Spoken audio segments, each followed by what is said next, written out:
আগের ভিডিওতে আমি এসকিউএল সার্ভার শেখার জন্য সফটওয়্যারগুলো কিভাবে ডাউনলোড করতে হয় সেগুলো দেখিয়েছিলাম। আজকে আমরা কোয়েরি শুরু করব।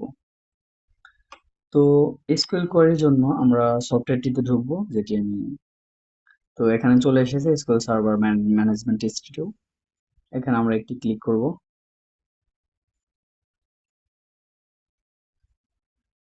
তো আগে এখানে সবকিছু দেওয়াই আছে, সার্ভার নেম এবং ট্রাস্টেড সার্ভার সার্টিফিকেট এখানে টিক দেওয়া আছে। এখানে আপনাদেরটা টিক দেওয়া না থাকলে আপনারা টিক দিয়ে দিবেন। এগুলো সম্পর্কে বিস্তারিত পরে বলবো, এখন আপনাদের এগুলো জানার প্রয়োজন নেই। যে কারণে আমি এগুলো এক্সপ্লেনেশন করতেছি না। আমি সোজা কানেক্টে ক্লিক করে দেব। এখানে আপনারা খেয়াল করবেন উপরে এই যে এখানে নিউ কোয়েরি লেখা আছে। তো এখানে যদি আমরা ক্লিক করি তাহলে কোড শেখার জন্য একটি চমৎকার সাদা স্ক্রিন চলে আসবে। আমরা ক্লিক করলাম। এখানে হচ্ছে কোড লেখার জন্য একটি স্ক্রিন চলে আসছে। এইখানে আমরা সমস্ত কোডগুলো লিখবো। তো আজকে আমি আপনাদের দুইটি জিনিস শেখাবো। একটি হচ্ছে কিভাবে আপনারা ডাটাবেস তৈরি করবেন এবং কিভাবে একটি টেবিল ক্রিয়েট করবেন। তো আমরা প্রথমে একটি ডাটাবেস তৈরি করব। তো ডাটাবেস তৈরির জন্য আমরা এখানে লিখব ক্রিয়েট ডাটাবেস,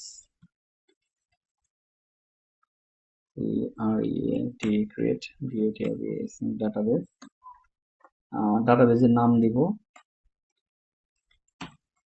মাই লার্নিং ডিবি, মাই লার্নিং ডিবি। তো এটি করার পর আমরা উপরে দেখবেন একটি একটি এক্সিকিউট বাটন আছে। হ্যাঁ, আমরা এখানে ক্লিক করলাম। ক্লিক করার পর এখানে একটি কমান্ড এসেছে। আমাদের একটি ডাটাবেস তৈরি হয়ে গেছে কি নামে? মাই লার্নিং ডিবি নামে। তো ডাটাবেস তৈরির জন্য প্রথমে আমরা লিখব ক্রিয়েট ডাটাবেস। তারপরে যে ডাটাবেসটি তৈরি করতে চাই সেটির নাম এখানে দিয়ে দেব। তাহলে দেখুন এখানে একটি ডাটাবেস তৈরি হবে। তো এখানে যে আমাদের একটি ডাটাবেস তৈরি হয়েছে সেটি আমরা কোথায় দেখব? সেটি দেখার জন্য আমরা এই বাম পাশে অবজেক্ট এক্সপ্লোরার অপশন আছে, এখানে আমরা ডাটাবেসে যাব। যাওয়ার পর এখানে দেখবেন মাই লার্নিং ডিবি নামে একটি ডাটাবেস তৈরি হয়ে গেছে। তো এখানে যদি আমরা এক্সপ্লেন করি,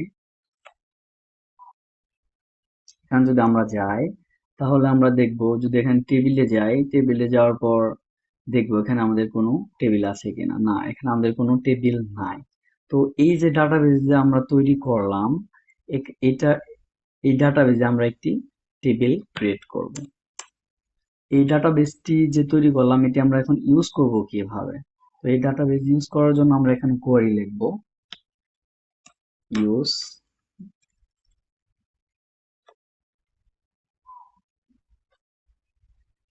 যে ডাটাবেসটি আমরা ইউজ করতে চাই সেটির নাম দিয়ে দিব, যেমন মাই লার্নিং ডিবি। আমরা যে ডাটাবেসটি এখন তৈরি করেছি সেটি আমরা ইউজ করব। তার আগে আমি একটু আপনাদের আরেকটি জিনিস দেখিয়ে নিই। দেখুন এখানে মাস্টার লেখা আছে। এই মাস্টারও হচ্ছে একটি ডাটাবেজের নাম, যেটা অটোমেটিক এই ডিফল্ট ভাবে আছে। কিন্তু আমরা ইউজ করব মাই লার্নিং ডিবি। আমরা যদি এখন এই কোয়ারিটুকু চালাই, এক্সিকিউট করি, দেখুন এখানে মাই লার্নিং ডিবি এখন ক্রিয়েট হয়ে গেছে। এখন মাই লার্নিং নামে ডিবি যে ডাটাবেসটি এটি এখন রানিং হয়ে গেছে, বা এটি এখন সিলেক্ট হয়ে গেছে। আমরা এখন এই ডাটাবেসের ভিতরে যা টেবিল রাখতে পারবো, সমস্ত ডাটা এই ডাটাবেসের ভিতরে রাখতে পারবো। আরেকটি জিনিস খেয়াল করুন, আমি কিন্তু এই কোয়েরিটা চালানোর সময় এটুকু সিলেক্ট করে নিয়েছি। তো এই যে যে বক্স, এখানে আমরা যে কোয়েরিটুকু লিখবো, যে সেখানে যতটুকু অংশ সিলেক্ট থাকবে শুধু ততটুকু এক্সিকিউট হবে। যদি সিলেক্ট না করে আমরা এক্সিকিউট করি তাহলে সম্পূর্ণটি কি হবে? সম্পূর্ণটি চলবে বা এক্সিকিউট হবে, রান হয়ে যাবে। তাহলে আমাদের কি করতে হবে? আমরা যখন এটা চালাইছি তখন হচ্ছে এটুকু সিলেক্ট করে চালাইছি। তো এটি তো আমাদের ডাটাবেস তৈরি হয়ে গেছে। এটি যদি আমরা আবার চালাই তাহলে হচ্ছে কি হবে? এরর আসবে। এই দেখেন এরর দিছে। তাহলে আহ এখন যদি আমরা এই দুইটা একসাথে চালাই কোনো কিছু সিলেক্ট না করে, তারপরে এরর আসবে। এখন কারণ আমরা চালিয়েছি এইটুকু, ডাটাবেস তৈরি করে ফেলেছি। এখন আমরা একটি টেবিল তৈরি করব। ধরে নেই আমরা একটি কোম্পানি কর্মচারীদের ডেটা রাখবো। কমান্ড গুলো হবে হচ্ছে আইডি, নেম, ডিজিগনেশন এবং স্যালারি। মানে একটি কোম্পানির কর্মচারীদের যেমন আইডি নাম্বার থাকে, তারপর হচ্ছে নাম থাকে, স্যালারি থাকে, কত স্যালারি পাবে। তো এরকম একটি টেবিল তৈরি করবো একটা এমপ্লয়ির।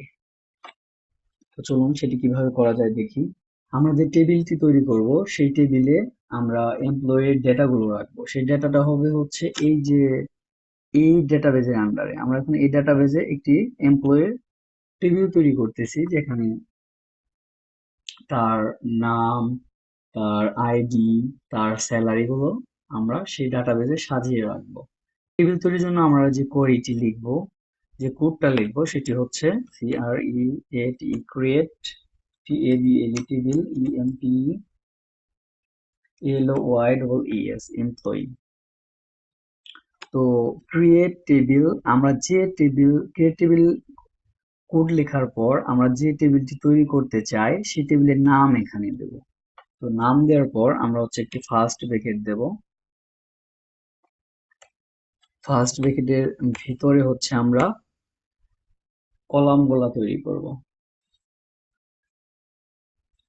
যেমন হচ্ছে আইডি, একজন এমপ্লয়ির কি কি থাকে, একটা কোম্পানি এমপ্লয়ির আইডি থাকে, তারপর হচ্ছে নেম থাকে, আর কি থাকে, তারপর হচ্ছে ডিজিগনেশন থাকে। সরি, এখানে একটি বড় হাতের হয়ে গেছে। তারপর আর কি থাকে, স্যালারি। হ্যাঁ, তো আমরা একটি কলাম তৈরি করলাম প্রথমে। আইডি থাকবে এক কলামে, তারপর নাম থাকবে, তারপর হচ্ছে ডেজিগনেশন থাকবে, তারপর হচ্ছে স্যালারি থাকবে। তাহলে আমরা যে আইডি তৈরি করলাম, এই আইডিকে আমরা হচ্ছে কি দেব, এটি কি টাইপের ডাটা সেটি আমাদের বলে দিতে হবে। তাহলে এটি হচ্ছে একটি ইন্টিজার টাইপ ডাটা, যেমন 1 2 3। আচ্ছা, আমি ডেটা টাইপ গুলো আপনাদেরকে আগে বলে নিই। ডেটার যে টাইপ গুলো আছে, যেমন 1 2 3 4, এগুলি হচ্ছে ইন্টিজার টাইপ ডাটা। আর নাম যেগুলো আছে এগুলো হচ্ছে ভার্কার। যেমন আমরা প্রোগ্রামিং ল্যাঙ্গুয়েজে স্ট্রিং যেগুলোকে বলি, নাম, নেম, নেম জাতীয় যেগুলো আছে, মানে নেম, এটা এটা হবে হচ্ছে কি, ভার্কার। আর হচ্ছে ডেজিগনেশন, এটিও হচ্ছে স্ট্রিং টাইপ ডাটা, যে কোনো এটিও ভার্কার হবে। আর স্যালারিটা হবে হচ্ছে ডেসিমাল টাইপ ডাটা, কারণ এখানে হচ্ছে স্যালারি আমরা অ্যাড করব। তো যাই হোক, আমরা যেহেতু আইডি ইন্টিজার টাইপ ডাটা, এই জন্য আমরা এটিকে ইন্টিজার লিখবো, ইন্টিজার। আর এখানে আমরা লিখবো হচ্ছে প্রাইমারি কি, কারণ আমরা হচ্ছে এই রুটিকে আমরা প্রাইমারি কি দেব। তো প্রাইমারি কি নিয়ে আমি এখন আলোচনা করব না, এটি আপনাদের পরে আমি বুঝিয়ে বলবো। এটি এখন থাক। আহ, আপনাদের আগে আমরা টেবিলটি তৈরি করে দেখাই। তো আইডেন্টিটি,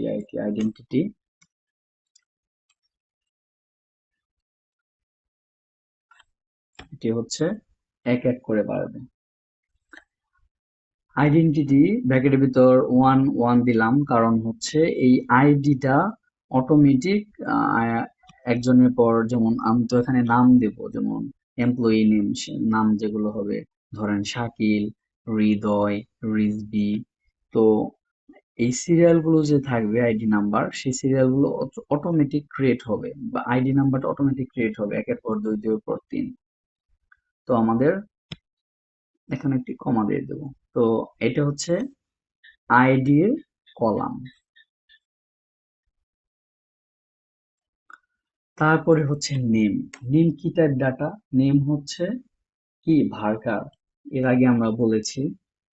এখন সিএসএর ভার্কার, এখানে ভার্কার, এখানে আমরা ভিতরে বলে দিতে পারি 100 দিলাম, অথবা 50 দিতে পারেন, সমস্যা নেই।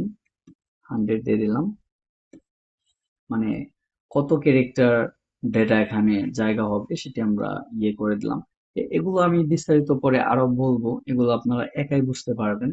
এখন এত আপনাদের মাথায় জট পাকাতে আমি চাই না। তো ডেজিগনেশন এটিও ভার্কার হবে।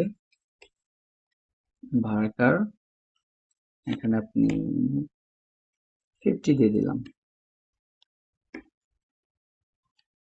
তারপর হচ্ছে স্যালারি। স্যালারি আমি আগেই বলেছি যে ডিসিমাল টাইপ ডাটা হবে।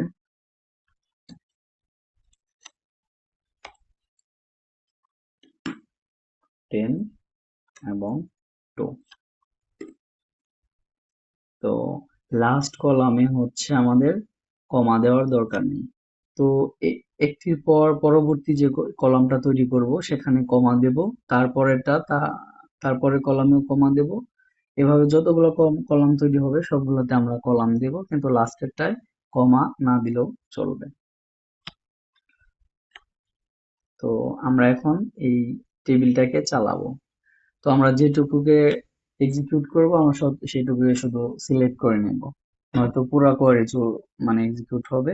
পুরো কোয়ারি যদি এক্সিকিউট হয় তাহলে কি হবে? তাহলে এগুলো তো আমরা আগেই তৈরি করেছি, সেগুলো আবারও যদি চলে তাহলে এরর দেবে।